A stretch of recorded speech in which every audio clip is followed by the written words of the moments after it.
আপনার ছোট শিশু, প্রথম এবং একমাত্র সন্তান যখন অসুস্থ হয়ে সারা রাত কান্নাকাটি করে, অনেক জোরে চিৎকার করে কান্না করে, তখন আপনি মা হিসেবে পাগল হয়ে যান। কি করবেন কিছুই বুঝে উঠতে পারেন না।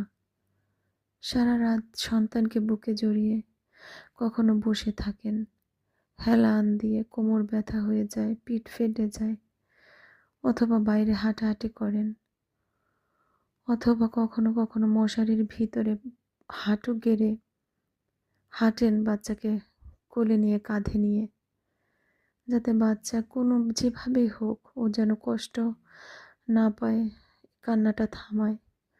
আবার অনেক সময়, সব সময় আপনার সন্তান যখন কান্না করে এবং কষ্ট পায়, মনে হয় আপনারই শ্বাস বন্ধ হয়ে আসছে। এইরকম একটা রাতে সারা রাত ধরে একটা বারের জন্যেও যখন আপনার সন্তানের বাবা সহ অন্যান্য যত সদস্য আছে পরিবারে, তারা পাশের রুমগুলোতে নাক ডেকে ঘুমায়, কাউকে আপনি পাশে পান না, তখন আপনি মা হিসেবে বা একজন মানুষ হিসেবে আপনার মনের কষ্টটা কোথায় থাকে?